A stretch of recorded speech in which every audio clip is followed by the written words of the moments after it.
Découvrez le résumé détaillé de Demain nous appartient vendredi 15 novembre 2019 épisode 596 en avance.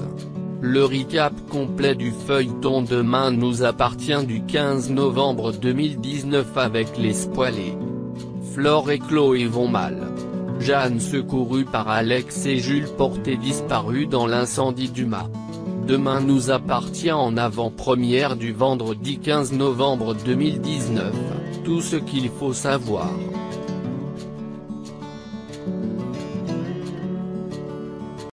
Vendredi 15 novembre dans votre série préférée Demain nous appartient.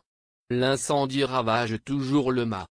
Les pompiers sont en route et Alex tente d'ouvrir la grande porte menant au ponton. Marianne est présente.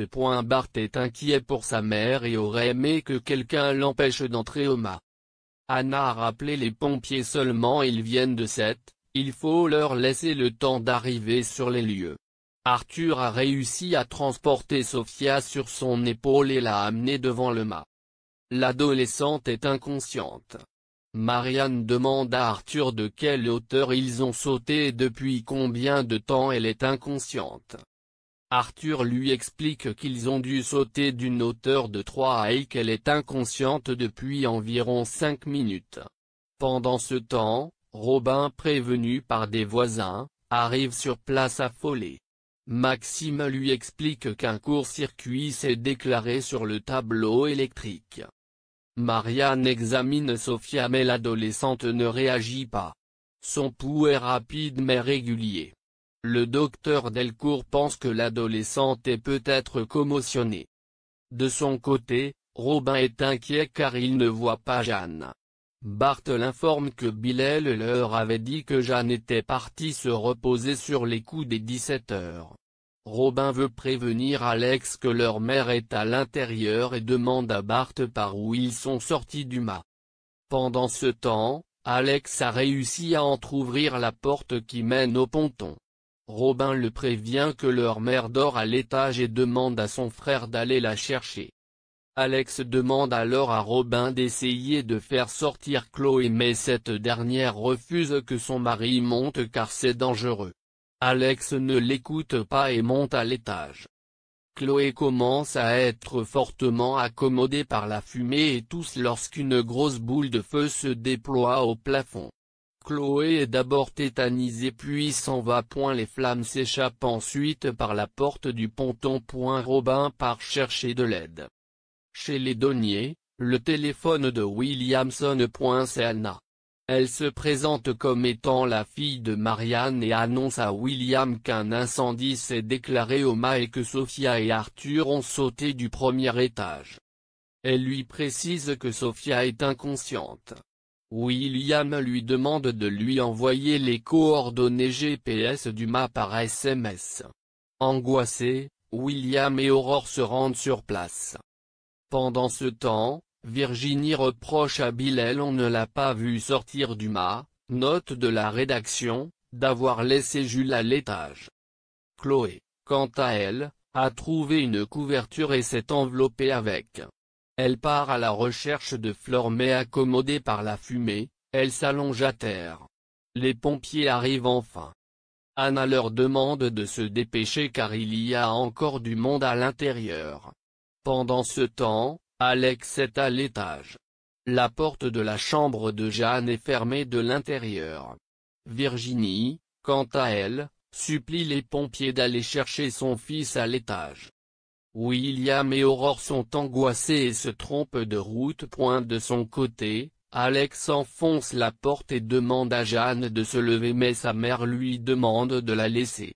Alex l'enveloppe dans une sorte de plaid et l'emmène en bas dans la salle, atelier.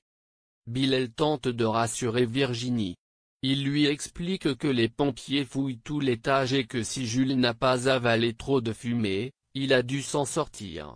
Virginie se demande comment Bilal a pu laisser son fils là-haut. Bilal tente de se justifier. Il lui jure qu'il a fait ce qu'il a pu. Jules n'était pas dans sa chambre et avec la fumée, il ne voyait rien.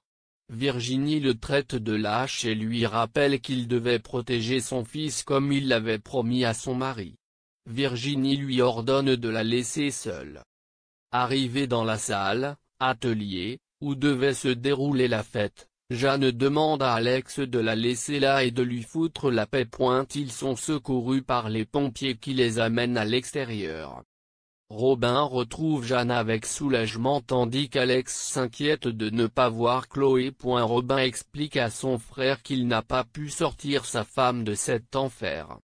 Les pompiers sortent à ce moment-là Flore, qui est toujours inconsciente. Maxime et Judith se jettent, quant à eux, dans les bras de leur père.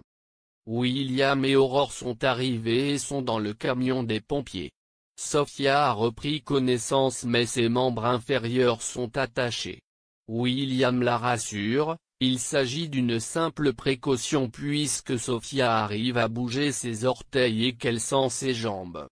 Sophia demande ensuite ses parents à parler à Arthur mais William se montre récalcitrant. Sophia insiste auprès d'Aurore qui cède. Elle va chercher l'adolescent. Pendant ce temps, Marianne est très inquiète. Flore est brûlée au second degré mais surtout elle suspecte un enfoncement de sa boîte crânienne. Marianne ignore si Flore va s'en sortir et pense que Bart doit se préparer au pire. Anna se charge d'annoncer la mauvaise nouvelle à Bart. À 6 heures du matin, Leila est appelée en renfort à l'hôpital. Elle informe Nord qu'un incendie s'est déclaré au mât des Bélanger. Leila refuse que sa fille l'accompagne et lui conseille d'appeler Jules. Seulement, Nord n'arrive à joindre personne et panique. Sophia reconnaît qu'Arthur lui a sauvé la vie et que s'ils s'en sont sortis c'est parce qu'ils étaient ensemble. Les deux adolescents sont plus que jamais amoureux. Bart est dévasté et a peur que Flore ne s'en sorte pas. Anna tente de le réconforter et de le rassurer en lui expliquant qu'elle et Flore sont toutes les deux ses mères et qu'elles ne le laisseront jamais. Le jour s'est levé. Arnaud est inquiet car Flore n'est pas rentrée de la nuit.